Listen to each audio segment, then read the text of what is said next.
Hey everybody, today I'm going to read you Zog by Julia Donaldson and illustrated by Axel Scheffler.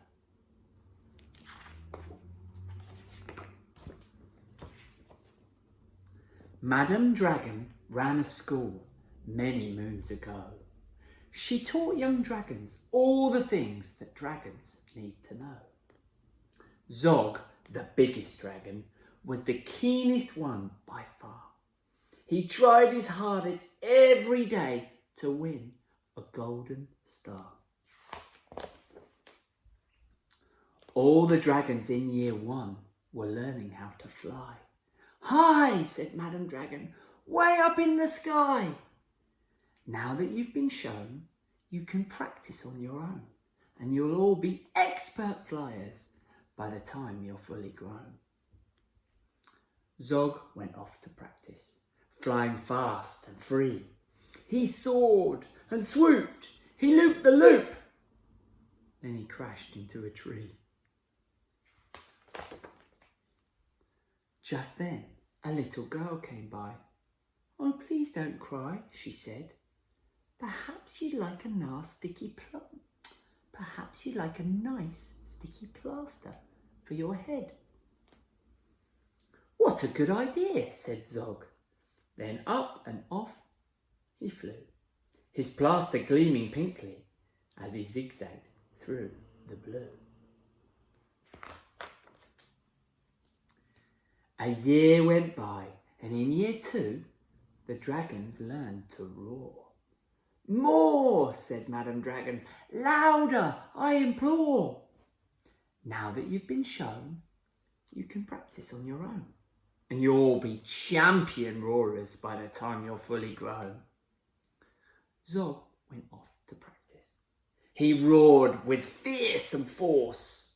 He kept it up for hours on end, but then his throat grew hoarse. Just then, the girl came by again. She said, "What rotten luck! Perhaps you'd like a nice, soothing peppermint to suck." "What a good idea," said Zog. Then up and off he flew, and breathing fumes of peppermint, he zigzagged through the blue. A year went by, and in year 3, the dragons learned to blow. "No," said Madame Dragon, "breathe out fire, not snow." Now that you've been shown, you can practice on your own, and you'll all be breathing bonfires by the time you're fully grown. Zog went off to practice. He blew with all his might. He twirled around in triumph, and his wingtip caught a light. Just then, the girl came by again. She said, "You poor old thing, perhaps you'd like a nice stretchy bandage for your wing." "What a good idea," said Zog. Then up and off he flew, his bandage flapping wildly as he zigzagged through the blue. All the year 4 dragons were learning. Can you guess? "Yes," said Madame Dragon, "how to capture a princess." Now that you've been shown, you can practice on your own. You'll need to capture hundreds by the time you're fully grown. Zog went off to practice. He tried and tried and tried, but he simply couldn't manage. "I'm no good at this," he cried. "I'll never win a golden star." Just then he saw the girl. "Perhaps," she said, "you'd like to capture me. I'm Princess Pearl." "What a good idea," said Zog. Then up and off they flew, the princess gripping tightly as they zigzagged through the blue. "Ah," said Madame Dragon, "our first princess so far. Congratulations, Zog, my dear. You've won a golden star. Zog was proud and happy, and Pearl felt good as well. She took the dragon's temperatures and nursed them when they fell. A year went by, and in year 5, the dragons learned to fight. Right, said Madam Dragon. Here comes a real live knight. Up spoke the knight. My name, he said, is Gadabout the Great.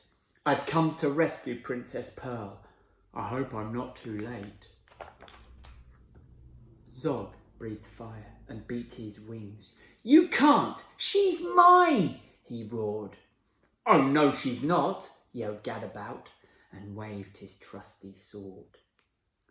The other dragons crowded round and watched them all agog. Who was going to win the fight, Sir Gadabout or Zog? Then Princess Pearl stepped forward, crying, Stop, you silly chumps! The world's already far too full of cuts and burns and bumps. Don't rescue me. I won't go back to being a princess and prancing round the palace in a silly frilly dress. I want to be a doctor and travel here and there, listening to people's chests and giving them my care. Me too, exclaimed the knight, and took his helmet off his head. I'd rather wear a nice twisty stethoscope, he said. Perhaps, princess, you'll train me up. And Pearl replied, Of course, but I don't see how the two of us could fit upon your horse. Then Zog said, Flying doctors, I'd love to join the crew. Oh, if you'll let me be your ambulance, then I can carry you. Bravo, said Madam Dragon, an excellent career. And all the year 5 dragons gave a loud resounding cheer. Then Madam Dragon told the horse, I really hope you'll stay. I'll let you be my pupil's pet. We'll feed you lots of hay. What a good idea, said Zog. Then up and off he flew, the flying doctors waving as they zigzagged through the blue. The flying doctors. Hope you enjoyed that. And have a good week. See you soon. Bye-bye.